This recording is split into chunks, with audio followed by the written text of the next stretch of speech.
مغرب کا وقت تھا، ہر طرف مغرب کی اذانوں کی صدائیں گونج رہی تھیں۔ وہ بھی نہا کر نکلی تھی اور مغرب کے وقت وہ کھلے بالوں کے ساتھ گیلری میں کھڑی ہو گئی۔ یہ جون کا مہینہ تھا، سخت گرمیاں تھیں، ہر طرف حبس کا ماحول تھا۔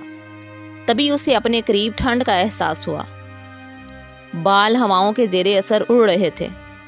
وہ دونوں ہاتھوں کو ایک دوسرے کے ساتھ ملا کر پھونکے مارنے لگی۔ ٹھنڈ تو جیسے پسلیوں میں گھس رہی تھی۔ اس کی کان کی لوئیں سخت گرم ہو گئی کہ اسے اس چیز کا احساس ہونے لگے۔ تبھی زور سے کسی کتے کے بھونکنے کی آوازیں آ رہی تھیں۔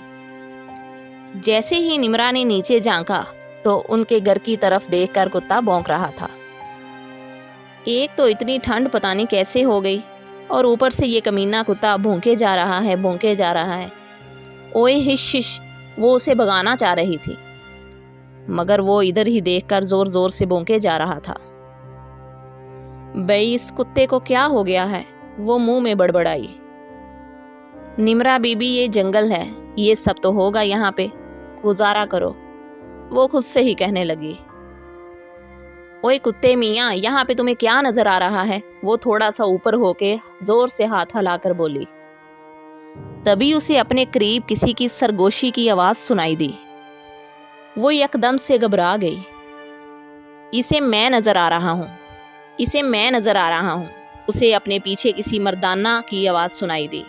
وہ خود میں سمٹ سی گئی۔ اسے یہ آواز بہت عجیب سی لگی۔ ڈر دل میں کنڈلیاں مار رہا تھا۔ وہاں کسی کا سایہ نظر آیا۔ جب اس نے پیچھے مڑ کر دیکھا تو سایہ غائب ہو گیا۔ نمرا کے دل میں ایک ڈر سا بیٹھ گیا۔ وہ روز کسی عجیب سے سائے کو محسوس کرتی، کبھی چھت سے، کبھی درخت کے پیچھے، کبھی کھڑکی کے پاس، مگر جب پلٹ کر دیکھتی تو وہاں کچھ بھی نظر نہ آتا۔ یہ سایہ ہمیشہ اس کے آس پاس رہتا، جیسے کوئی نگہبان ہو، مگر وہ جانتی تھی کہ یہ عام بات نہیں ہے۔ دن گزرتے گئے، سایہ اس کے خوابوں میں آنے لگا۔ خوابوں میں سایہ ایک خوبصورت لڑکے کی شکل میں بدل گیا، نیک، نرم مزاج اور اس کی حفاظت کرنے والا۔ نمرا کی جب آنکھ کھلتی تو اس کا دل تیز تیز دھڑک رہا ہوتا، مگر خوف نہیں ہوتا تھا، ایک عجیب سا سکون محسوس کرتی۔ ایک دن نمرا نے اسے اپنی جاگتی آنکھوں سے دیکھ لیا۔ وہ وہی تھا، خوابوں والا، لمبا قد، دھیمے انداز، گہری آنکھیں۔ وہ انسانی شکل میں تھا، لیکن نمرا جان گئی تھی، تم انسان نہیں ہو۔ وہ بس مسکرا دیا اور نرم آواز میں بولا، میں وہ ہوں جو تمہاری حفاظت کے لیے بھیجا گیا ہوں۔ نمرا نے اس سے فاصلہ رکھنے کی بہت کوشش کی، مگر دل نے ساتھ نہ دیا۔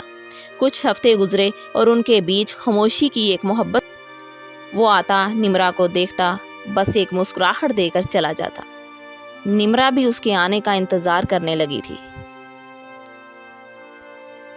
لیکن یہ سب آسان نہیں تھا۔ نمرا کی ماں کو شک ہونے لگا۔ وہ پوچھتی، بیٹا تم کس سے باتیں کرتی ہو؟ کس کو دیکھتی ہو ہر روز؟ کس کا انتظار کرتی ہو؟ نمرا بس مسکرا کر کہتی ہے، امی میرا کلاس فیلو ہے۔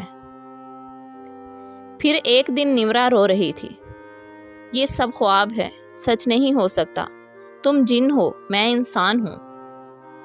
مگر وہ جن جو اب تک صرف سایہ تھا، اب مکمل انسان بننے کو تیار ہو گیا۔ میں اپنی دنیا چھوڑ دوں گا نمرا، صرف تمہارے لیے۔ اس نے واقعی سب کچھ چھوڑ دیا۔ وہ نمرا کی ماں کے پاس گیا، ایک انسان کی شکل میں۔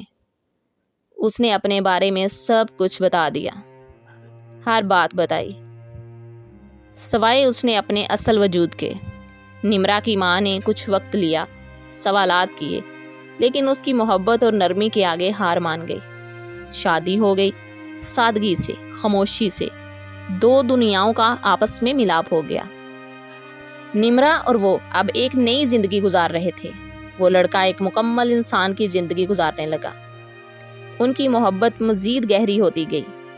6 سال بعد اللہ پاک نے ان کو ایک بیٹے سے نوازا، ایک ایسا بیٹا جس میں انسانوں کا دل اور جنوں کی طاقت تھی۔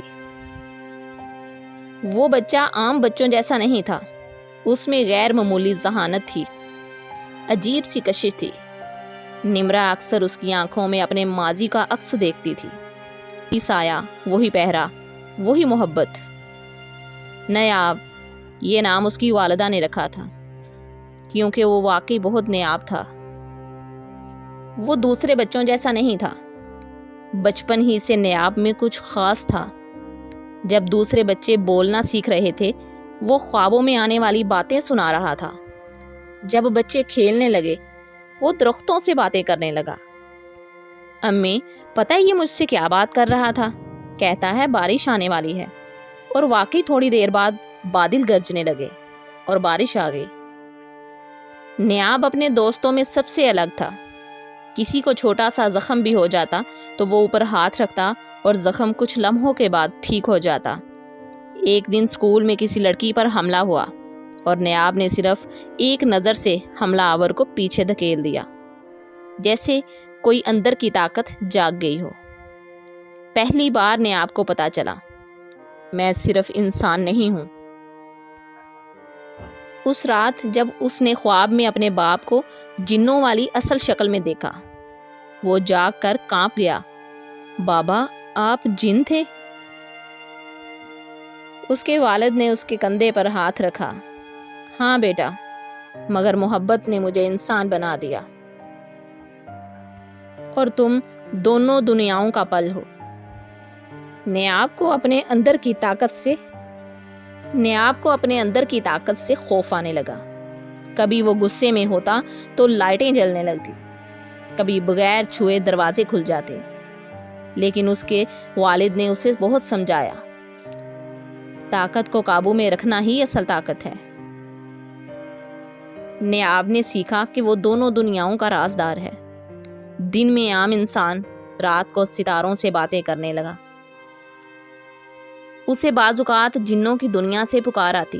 وہ چاہتے کہ نیاب ان کے ساتھ واپس چلے اور ان کا رہنما بنے، ان کی جنگ لڑے۔ لیکن نیاب نے اپنی ماں سے کیا ہوا وعدہ یاد رکھا، میں اسی دنیا کا ہوں جس میں محبت ہے۔ اب نیاب بڑا ہو چکا ہے۔ اس کی آنکھوں میں جنوں کی چمک اور دل میں انسانوں کا درد۔ وہ لوگوں کی مدد کرتا ہے، ان کا محافظ ہے، مگر اس کا اصلی چہرہ کوئی نہیں جانتا۔